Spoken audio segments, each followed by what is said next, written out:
Pasirodo, mūsų Seimo Jurgis universalas. Ir ten viską žino, ir statute godžiasi, ir ekonomiką išmano geriau negu profesorius Kuodis. Ką profesorius Kuodis ir konstatuoja.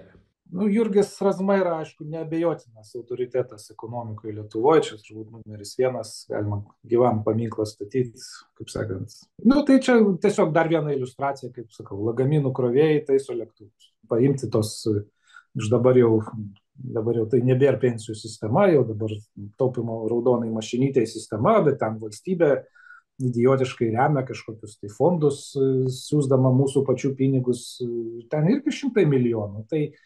Tai gerai pasukus galvą, netgi esamo biudžeto rėmuose, nieko nedidinant, jokių mokesčių, galima surasti pinigų. Kaip sakant, jeigu ponai Razmai atrodo, kad jisai čia kečiausias ir pakelt PVM, tai greičiausiai jie taip ir padarys.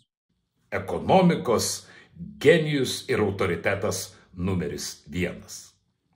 Čia gal tik tai profesoriaus palyginimas, aš pasakyčiau, ne kaži koks, kad Razma nėra nei lagaminų krovėjas, nei lėktuvų statytojas. Geriausiu atveju popieriukų pernešėjas iš vieno kabineto į Seimo salę.